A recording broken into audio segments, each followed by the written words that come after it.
Hello, friends. I'm Suchitra, and I welcome you to this edition of Belfast in Conversation. Today, with me is an author, a journalist, a columnist, a broadcaster, and an amateur photographer from Northern Ireland, the one and only Mr. Malachi O Doherty. A warm welcome to you, Malachi. Thank you very much, Suchitra. It's a pleasure. It's a pleasure here too. Yeah. As I mentioned in my introduction, Maliki has dabbled in different things, right? But not many may be aware that he was in India a long time back in the 1970s and was a ghostwriter to Swami Paramanand Saraswati. Ghostwriter. Okay. Am I right? Were you a ghost? Yeah. Yes. Okay. You can say that if you So, wish. so it's that aspect of your life Mm. and I'm sure, very interesting experiences in India that we would like to know more about. So Okay. it's like India revisited with Malaki. Yeah. So Malaki, you went to India as a very young man in the 1970s, right? So how That's did right. that happen? How did that happen? How did this boy from Belfast land up in Delhi? I was living in the north of England at the time, Mhm. and I had a girlfriend for about 3 years, and that was a relationship which was coming to an end. Um, I was unemployed. I wasn't living what you would call a very productive life. I suppose I was what most people would have called a hippie. And so essentially I was unemployed and I was smoking a lot of dope Okay. and I had a girlfriend and that all needed to change because that was an untenable way of living. Um, One way for it to change would have been maybe to go to university, get a degree, get a job, set out on a structured career. Mhm. That would have been one direction. I had still had a notion that I was a traveler, that I was a writer, even though I wasn't writing very much, and that that something would happen that would take me into a different space. And if that did happen, then I should go with it. And I was with my girlfriend one lunchtime. We were in a bar, having a beer and a pie, probably, and reading the newspaper. And there was an ad in the personal column of The Guardian, and it said, wanted retired author to work with Swami in India on idealistic commentary on Bhagavad Gita and a box number. So I thought, I'm not a retired author. I'm only 24 years old and I haven't written anything yet, but I am an unemployed journalist and it's something similar. And so I wrote to this box number and I got a reply from a man in Germany called Walter Hoffmann. Mhm. And Walter had been a disciple of the Maharishi Mahesh Yogi, Okay. and he had then moved from the Maharishi to another yogi who he regarded as senior to him, and he was called Swami Parmananda Saraswati. And Swami Parmananda Saraswati was planning to write a commentary on the Bhagavad Gita, which was entirely unnecessary because there's so many of them already. Indeed, Mahesh himself wrote a commentary on the first 6 chapters. But anyway, Walter told his guru that he would pay to bring a writer from the West to help Swamiji to work on his commentary on the Bhagavad Gita. And when he got my application, he says he recognized immediately in his spirit that I was the right person for this. And Okay. he said, you will go to India and you will achieve enlightenment with this great yogi, Swami Parmananda. So I went to India. It was a very, very hard thing to do. It was the sort of thing you feel you could almost have to force yourself to go through the motions of doing it because it's such an extreme thing to do. I went on a one-way ticket with no money, trusting Walter Hoffmann and trusting the Swami. And I arrived in Delhi about the 1st of December, 1975, I think it was. So it wouldn't have been that hot then. No, but it was like a very nice Mhm. European summer. Mhm. and the sky was gloriously blue. The sunlight in India at that time. It has changed because of pollution, and we can talk about that later. The sunlight in Delhi at that time was luminous in a way that it never is here, you know.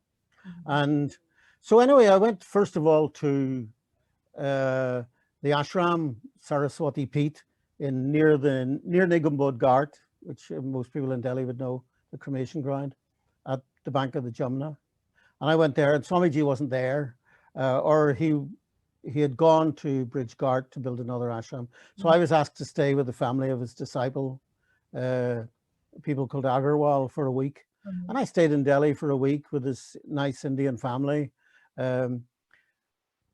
discovering that India was very different from the West, and my new Indian friends discovering that I was very different from them. I mean, it amazed my friends, this family, that I had a girlfriend in England. I mean, they, you know, in one way they were appalled, but they were also fascinated. Yes. And I remember one night going out to a nice little cafe in Kamla Nagar, and I was looking at the menu, and I said to Ramesh, I said, "What is this damalu?" You know, and he called a waiter like this, and the waiter brought a potato, and he demonstrated peeling the potato, you know, on the assumption that I would have no idea what a potato is. He didn't know you were from Ireland. So I'm going through the story very slowly at the moment, but essentially Swamiji came back after a week. And first of all, the Agarwal family were opening a factory in Haryana. And this was a factory making metal pipes. And they wanted a puja, or like a consecration. So there would be an all-night puja or satsang in the factory. And I went there, and that was when I met Swamiji for the first time. And he was very daunting. You know, he was like a buccaneer. He was quite fat. He wore the uncut and unstitched saffron robe with a woolen saffron shawl, and he walked in crowns, which are these flat wooden shoes that you only hold on to the foot with the knob between the big toe and the next toe. And one of his big toes was broken in half. There was only a stump there. So whatever is the story behind that. And but he walked with a very regal, majestic manner. And when we got out of the taxi at Haryana for the factory, I mean, people came forward and prostrated themselves before him and put garlands of marigold around his neck and really treated him as if he was the most high, most magical, most royal person. Not magical, majestic and royal person. That would have really surprised you, and like you would have found it really strange, people falling on the feet and things like that, or were you sort of expecting it, or did it? I find the contrast strange because, maybe I was more conscious of this on later occasions, that when I would travel with him, we would be chatting informally, talking about things in the car, and then when you got out, then suddenly there was this whole response to him as a holy man. So I suppose, I mean, it would be pretty much how Pope Francis would be received. You know, if he arrived in Belfast, people wouldn't touch his feet because that's not part of the Christian tradition, but they would have the same reverence for him. So there was something like that. And that first night in the factory in Haryana,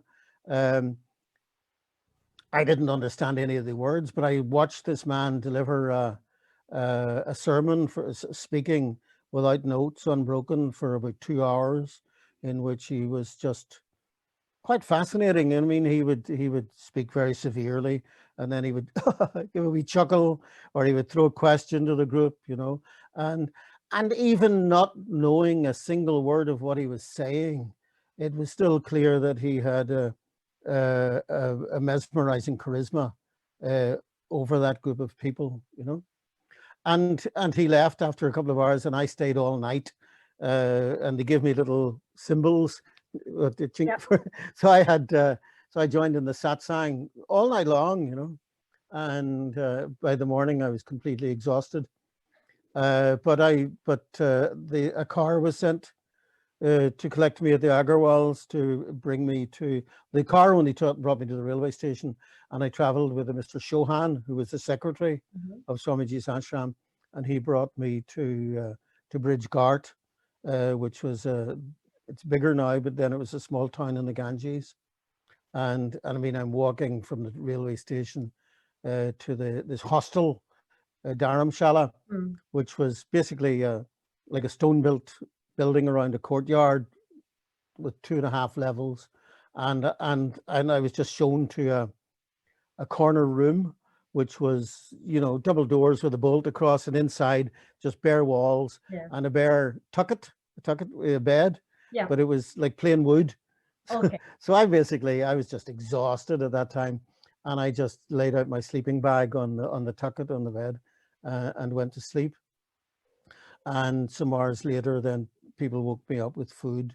And one of the surprising moments of that was that when the woman came to my door with a tray of food, it was kitchery, and it was just loose on the tray, and I went to take the tray, and she, oh, you know, you're not allowed to touch.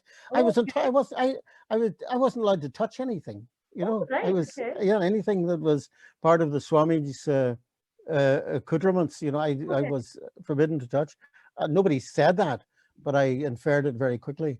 And I mean, she had her hand was completely covered with henna patterning, and yet she used, which to me looked like dirt. I'm sorry, you know, I don't mean that. I understand now, but to a Westerner who'd never seen it before, it just looked like, you know, a dirty hand.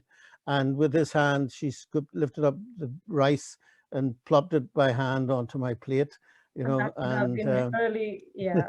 you know, but anyway, I mean, I was resolved to enter into this experience and learn something from it.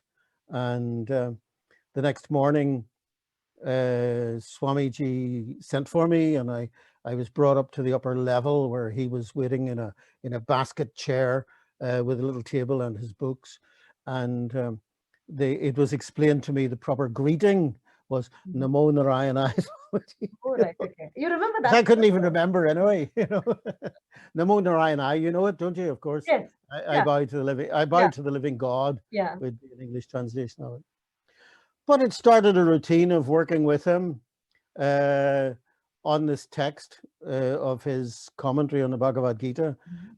Chapter 1 had already been done because somebody else had been working with him and had left, and so we started on chapter 2, and he would dictate, and we would discuss the details of what he was saying, or the grammar or the language that he was using, turn it into more accessible English, and then in the afternoon I would type it up and give it to him.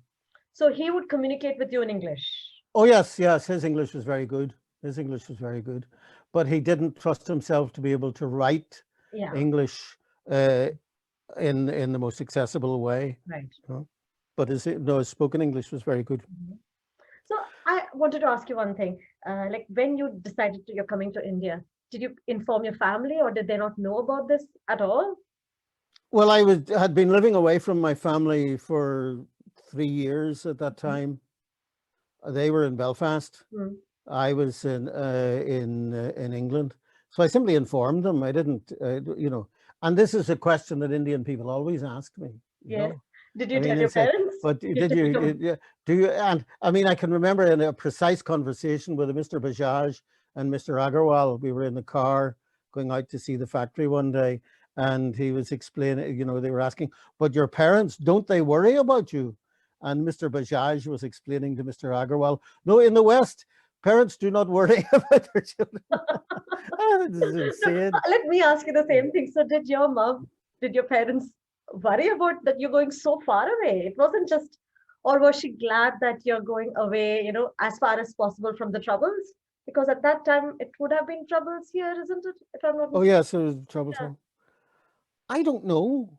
I didn't have a conversation with my mother saying, what do you think about me doing this? No, she didn't say anything like. No. Well, we weren't in daily conversation.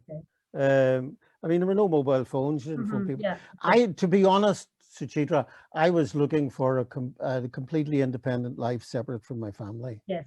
Okay. in later years, I would go back and meet them, and try to have a good relationship with them. But at that time, the most important thing for me was my personal independence and my personal growth. Now, the absurdity of that is that I was now putting myself under the tutelage of a dictatorial man, you know, Yeah. a It was father one figure. together, sort of. Having left one father, who was a bit too domineering and a bit too, Yeah. you wouldn't say he was disciplinarian, but he was an angry man.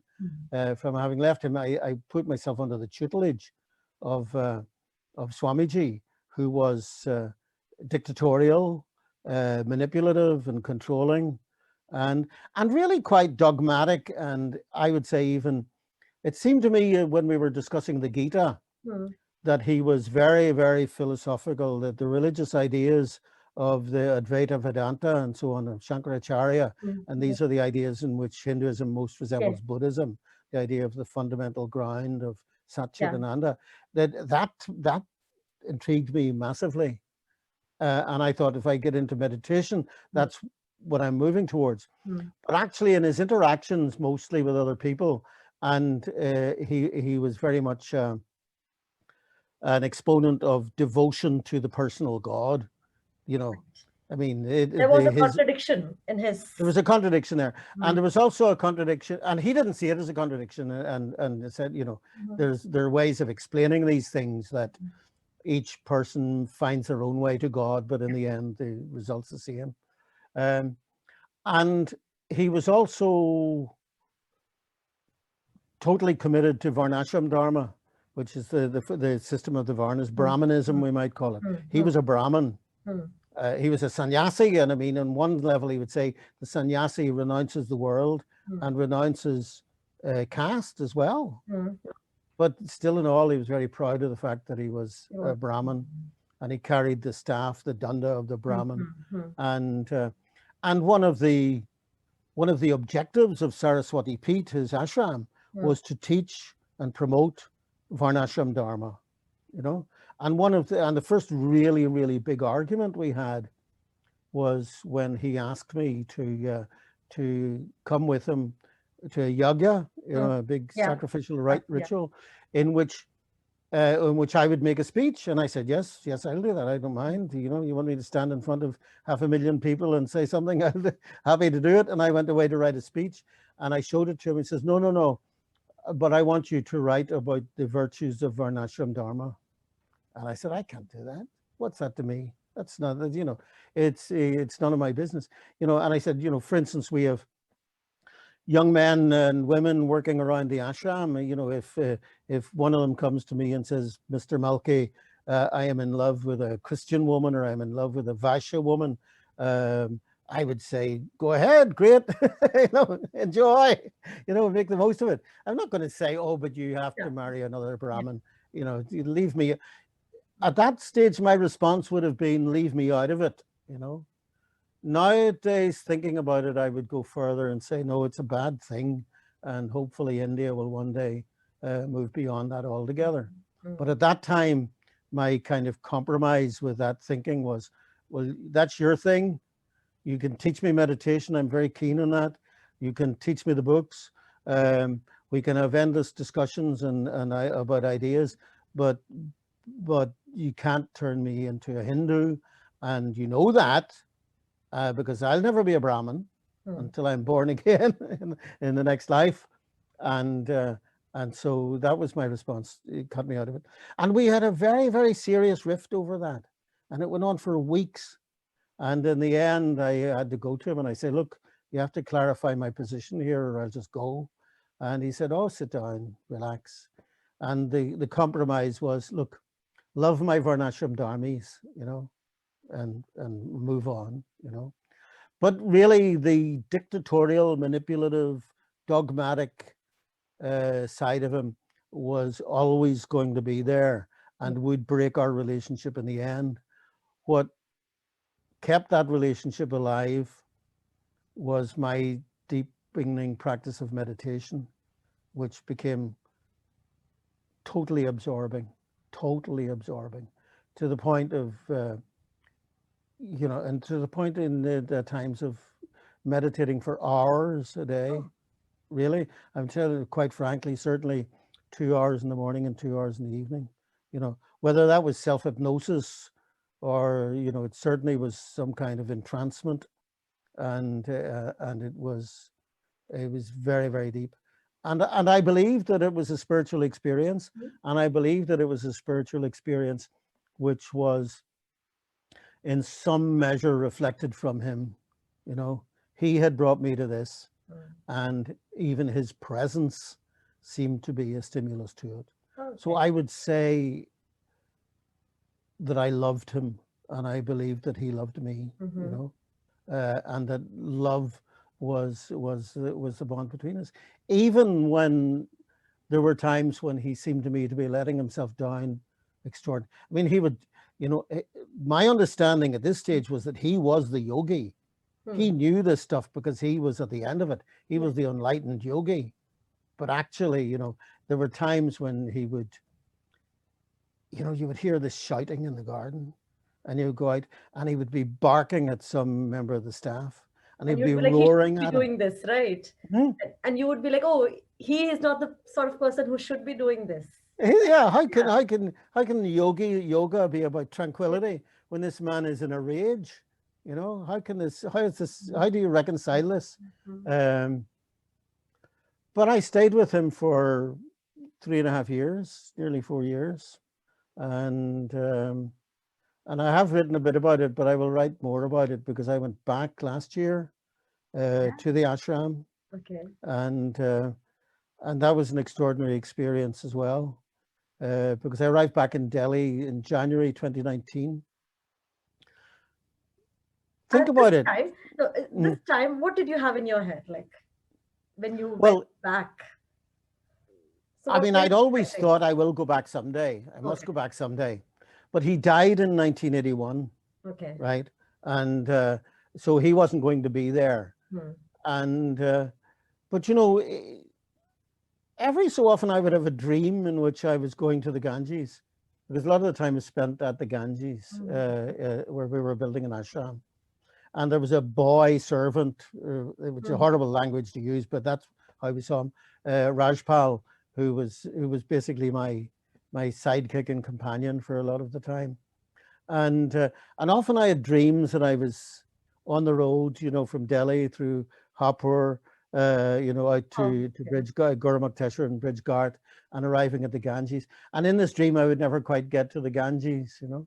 Right. And Okay.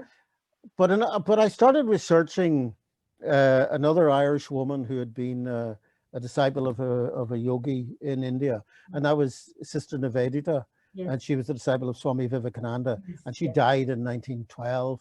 But she was from Dungannon, like 40 miles away Exactly. from I where I know. live. So I was researching her life, and I was reading her letters, and I was keen to I hadn't worked out exactly how to do it, whether to strictly write a biography of her. And Mm-hmm. I was keen to do that because I felt that the biographical works written about her were quite naive and Mm-hmm. failed to understand her as an Irish person or a British person. And so, you know, I applied to the Arts Council for a grant to travel to India Okay. to do research on her. And I got the grant, what they call a major artist award. They gave me £15,000, you know, which is nice, right? So in January 2019, I flew back to Delhi for the first time in 40 years. And And before then, had you never thought of going back? I Like, had thought many times of going back, and always there was a reason not to, not to. Okay. always defer it, you know. But there I was, and the population of India had doubled in the interim. Half the population is young. That means that half the people of India today were not even born when I was last there, Yeah. right? Um, the whole infrastructure of the city had changed in many ways. A huge expansion of Delhi. Swamiji and I used to walk along the Jamuna River Mm-hmm. at basically at the eastern boundary of the city. Okay. You know, and if you stood on the Jamna, if you stood at the promenade by the Jamna and Jamna Ghat at Mm. that time and looked east, you just saw open countryside. Now it's all built up. It's huge. The metro system, there was no metro system Yeah. then. Uh, the tonga was still a very common form of transport. I don't think I saw a tonga all the time I was there. No, I don't think you have that in Delhi. No, No, not anymore. whereas I remember one day in 1970s, um, seeing a tonga go past the Jama Masjid, and I remember it because the horse collapsed, Oh, and right. and all the people and baggage on the tonga Mhm. tumbled over the horse. So it was a very dramatic sight. But that was in front of the Jama Masjid, which is a hugely busy road. Uh, uh, then, but the shock, the big shock was the air. You know that you could not look up and see that glorious luminous sky. You know, and but I got a taxi first of all to a nice hotel because I wondered, could I really go back to an ashram or a dharamshala and just live like that. When I went to, first of all, I said, and this was my promise to my wife, that I will have a good hotel to fall back on. So I went to You the didn't take Maiden's her with Hotel. you. Hmm? You didn't take her with you. No, I went alone. And I went to the Maiden's Hotel at Civil Lines. You know Delhi, do you? Yeah. Not really. I've just been No. once as a Okay. tourist, so Yeah. no, not Okay. really. And then when I'd settled and had a bite of lunch, then I just got a taxi scooter and went to look for the ashram, and uh, and I found it very quickly. And it was, do you know that scene at the end of Planet of the Apes when he realizes there's the Statue of Liberty? Here am I. I found it. It was, the gate was locked, but somebody had broken a hole in the wall to get access, and I Oh, went in, and it was derelict. It was awfully derelict. Um, and But there were a group of Brahmins living there mhm. because there was a dispute over the property rights to Okay. it. So they were squatting essentially to preserve the property right. And um, and so I went in, and I could see Swamiji had died in 1981. He had been succeeded by a Swami Akrasananda, Mhm. and Swami Akrasananda had died. And after making many changes to the ashram itself, for one thing that he'd done, which appalled me, was there was this beautiful grass lawn in the ashram garden. He paved it all with red bricks, Oh. and erected a statue to Lord Rama, Mhm. or not Lord Rama, to Hanuman, Hanuman. which I think's, I can never enter into the mind of someone who is devoted to Hanuman. I just can't do that. But I introduced myself to the Brahmins who were staying there, and I said I was a disciple of Swami Paramananda Saraswati, and they were amazed because and they took me inside to a room which they had made their own temple, Mhm. and they had a statue to Swamiji there. Swamiji. They were worshiping a statue of Swamiji, and there was I, the disciple of Swamiji, there, you know, and. So from them and from others, I got the story of how Swamiji had died. He had died on a Kaya Kalpa, a fast for some kind of self-purification. Oh, right. Okay. The amazing thing for me was that when I found the details of it was that his fast coincided with the IRA hunger strikes in 1981. Okay. Now I don't know how that can mean anything, but he would have been reading about this in the paper. Mhm. Uh, he would have known that that was where I was from, and he entered into this fast. I believe myself, because I'd spoken to him before I left, that he was quite ill and that he maybe had cancer. Right. At this time, this was the time when the Janta Party had taken over Mhm. from Mhm. Congress, Yeah. and the health minister was Raj Narayan, and he was promoting health, Yes. nature therapies like Mhm. drinking your own urine, I know. and I think, and even eating grapes to cure cancer, stuff like that. Just eat nothing but grapes for 6 weeks and you'll cure cancer. So I suspect Swamiji had entered into a fast because he had cancer, and Okay. he'd sought to cure it. And I got to meet one of the people who remembered me from that time, Mhm. who's my own age, and he gave me a lot of detail about the dispute over the property rights to the ashram and about the death of Swamiji. Mm. And the other interesting coincidence was that Swamiji's death was very like Nivedita's death. Oh, because because they both, if you look at the late pictures of Nivedita, she got very, very thin, yeah. and she died with what in the biographies it's called blood dysentery. There's no medical condition called blood dysentery. She had a flooding of hemorrhaging from the bowel, and died, and that is how he died also, um, after his fast. And that was horrific hearing all of that, but that is a story that I'm piecing together in some way with the resonances of Nivedita's life and my own. Mhm. I also went to Calcutta, Mhm. to the Ramakrishna mission, to try and learn more about Nivedita. Yeah. I stayed for a couple of days with the Ramakrishna mission at their cultural center, Okay. and I left there and I took a hotel near where Nivedita lived, Mhm. in near Shyam Bazaar. She was what's the name? Bose Paralane.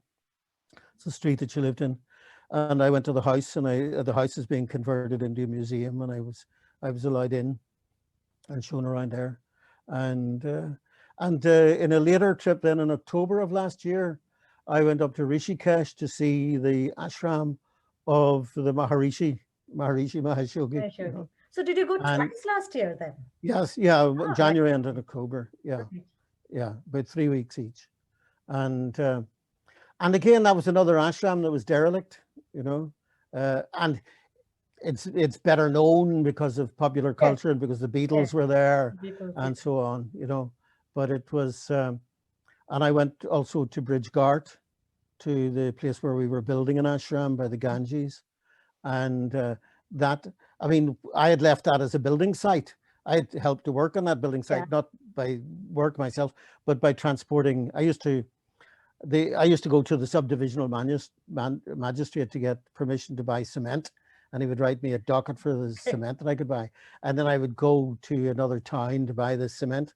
And then I would have 25 bags of cement, and I would have to hitchhike back to Bridgegart So did you with carry all 25. that 25 bags of cement? Would you carry No, it? no, you would wave down a lorry, wave down a Oh truck, my goodness. wave Okay. down a truck and pay the truck driver some money and load this 25 bags of cement. And I did that several times, so I had helped in some way to build this ashram, but it was still a building site when I'd left. And now it's an old place. Now it's old and decrepit, you know. And uh, and I also went to visit the hostel that we'd stayed in while we were building the ashram, which was called Teen Bander Ki Dharamshala, Okay. the three monkeys, The Teen three Bander. monkeys, yeah. Yeah, see no evil, hear no evil, speak Yeah. no evil.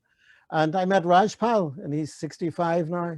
And we just And fell into each did he other's arms recognize you? immediately.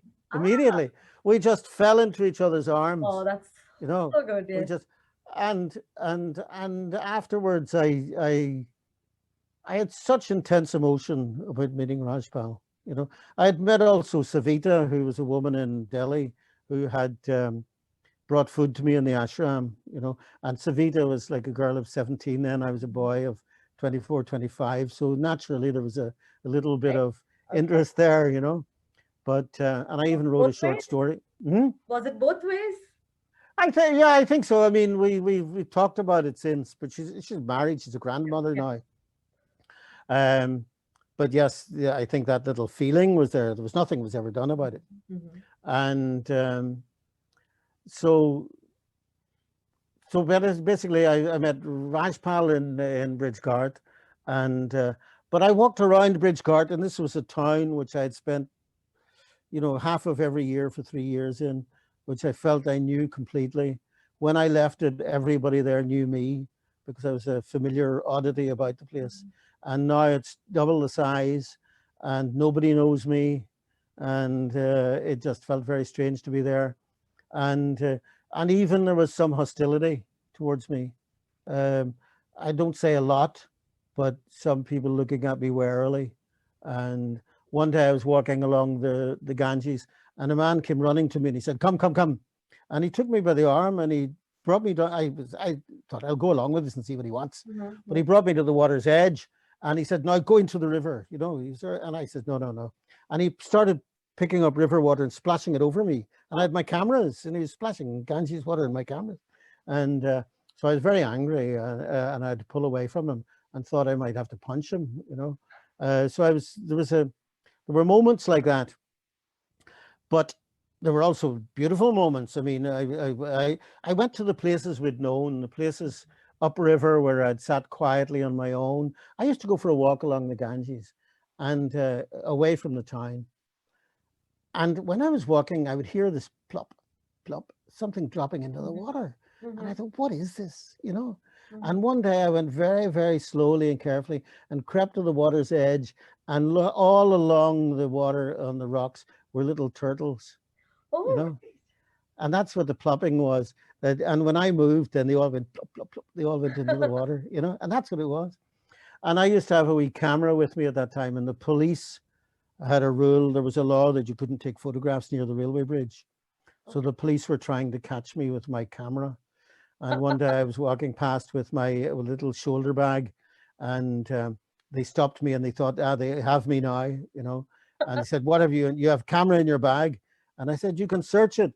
And I threw the camera onto a rock, or the bag onto a rock. And then as soon as it landed, they could see there was no camera because it would have broken if it had.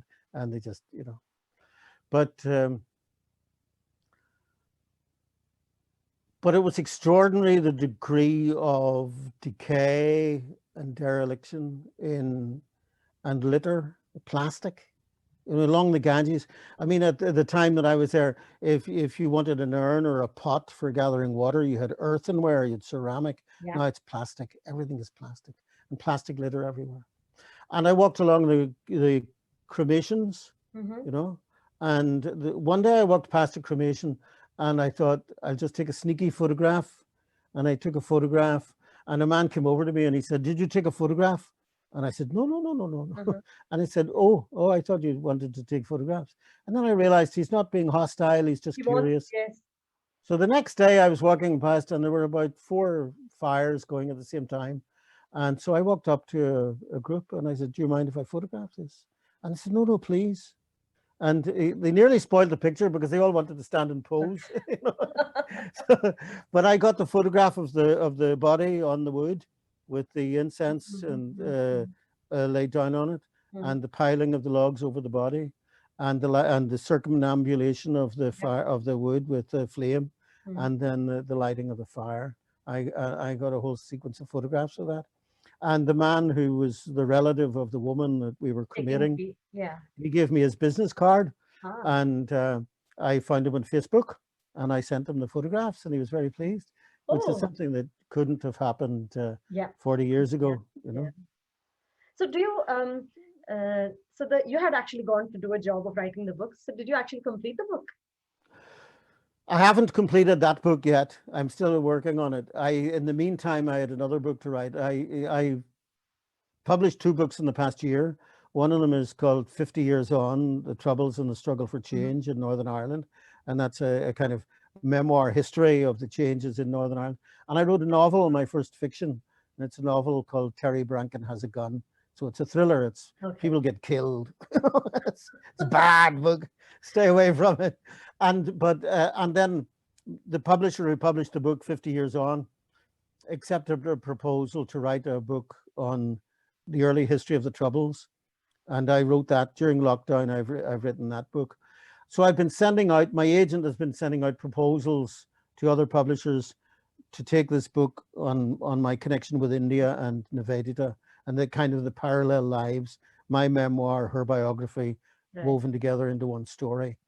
And what about the So far, Swamiji's book that you were writing? What about Swamiji's book that you were writing?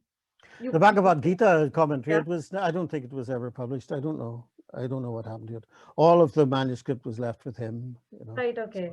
So I don't think anything was done with it. I mean, it wasn't a necessary project, Maybe it was just meant for you to be there. Sorry? It was just meant for you to be there, and this was just a... Well, it's easy to feel that, and especially if part of the philosophy that you're encountering is karma, then, it becomes easy to believe I am here because it's my karma, And in some ways, even, having gone 40 years with no expectation really of going back, and then suddenly the Arts Council gives me a big grant that enables me to do that. it also felt like, you know, you know, if fate wants to pick you up here and put you down there, it will do it. Yes, yes.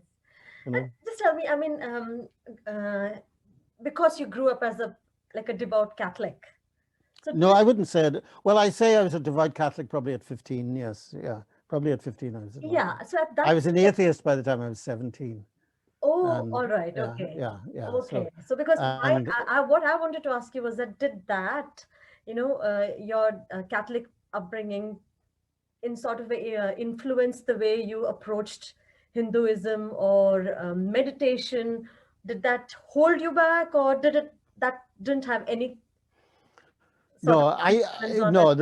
the parallels between Catholicism and Hinduism are extraordinary. You Yes, know, I yes, mean, the actual ritual of the puja is yeah, the same ritual of offering food to God and then distributing yeah, it among others. yes, It's communion. The parallel is yeah, extraordinary. yeah. You know, and as the parallel between Islam and Protestantism is quite strong, Right, because they okay. are both religions which are of the book, you know, which Yes. prioritize the text Hmm. and the law, and which shun the image of Hmm. God. Right. That's both Protestant and it's Muslim, but Hinduism is very very Yes. like Yeah. the Catholic Church. But I had an idea that perhaps there was a depth of spiritual wonder or insight in Hinduism, because I'd never met a priest who was a mystic or who claimed to be a mystic, Hmm. you know. But here was a man who claimed to be a mystic, and not only claimed to be a mystic, but claimed that that I could be a mystic. Now he wasn't using the word mystic; he was talking about enlightenment and so on. Yeah. But Yeah. I went along with that, right? Uh, in reality, the Hindus that I met, the priests, the Brahmins conducting worship, Yeah. showed no sense at all of being awestruck or full of wonder, you know. I Hmm. mean, if you go to Nigambod Ghat and you see the Brahmin reciting the prayers for the Hmm. dying or the dead, you Hmm. know, just rattle it off. Yeah. Hmm. You know, it's just you know, that's all it is. You know, at least you know some priests in the Catholic tradition had some sense of the poetry of the words they were using. And when I was young, those words were Latin rather than English. Um, but still, in all, I thought meditation was a route to opening up Hmm. a sense of wonder and a sensibility.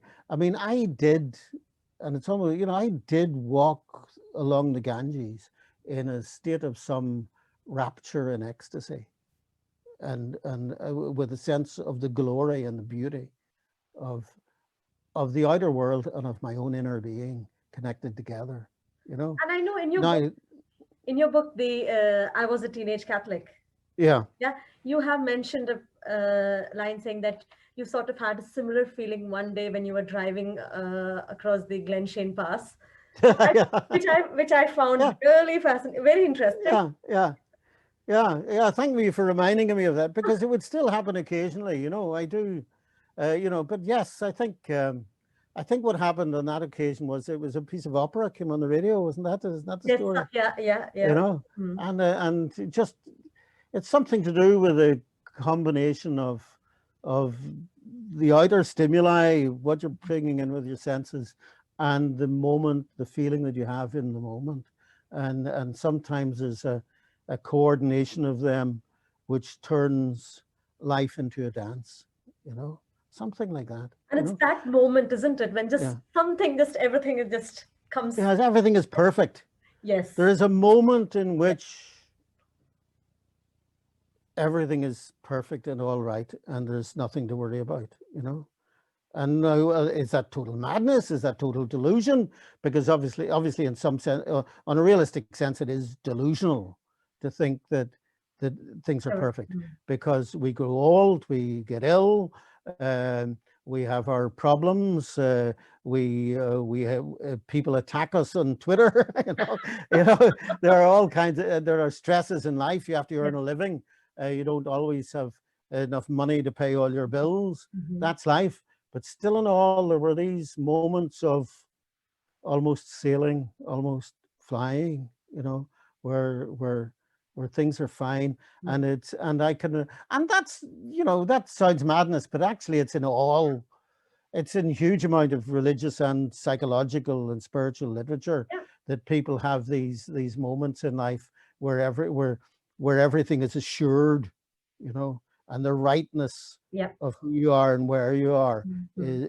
is confirmed in those moments. So yes, that has happened. I wish it happened more often. So, were you a vegetarian when you were there? Like, you had Yeah, to be, I right? eat Yeah. fish now. I eat fish Right. and I eat Okay. eggs. So, But at that time, I gave up. I mean, do you know we didn't eat onions either? yeah, Because yeah. Swamiji No believed garlic. onions No were garlic. no garlic Yeah. because onions were aphrodisiac. But no, when I went to India, I gave up alcohol. I gave up smoking. I was smoking cigarettes when I went there. For the past 3 years in England, I had been smoking cannabis quite a lot, charas, bang, Hmm. Hmm. which were growing wild around me. They were growing, and you could pick them up out of the ditch. But I gave that up, and I gave up meat and fish and onions. But now I eat onions and I eat fish, and I drink alcohol. You're back to Ireland. I'm You're back back. to Belfast. Yes. Yeah, yeah, Right. yeah. So, Malaki, it was so good speaking to you, and it's already, the time just How long have we been talking for? 50 50 minutes? Far minutes. too much. Yeah, yeah. And Well, we then haven't covered a fraction of it. exactly, Yeah, exactly. And I had so much to ask you and so much. yeah, I think we can have lots of sessions like this. But yeah, thank you so much for coming and talking to us. And yeah. you're going to be writing a book on this again, isn't it? About your Well, I am in the process of writing it. The so I'm problem is I need a publisher as well. The so really publishers looking that I forward deal to it. with are more interested in other work. I say to them, I talk to them and I say, look, I've got this is the book that I really want to write. And they say, oh, but we, we like that idea better, different. Yeah. So someday maybe somebody else, but I will write it. I'll carry on writing it and I will finish that book. And if nobody else reads it, I think you will read it, won't you? Yes, of course, of course. Especially Yeah, now yeah, that we know you more. yeah, yeah. Thank you so much, Malaki. And Okay. yes, thank you. Namaste. Namaste. Namaste. Anyway, Yes, yeah. thank you. Bye now.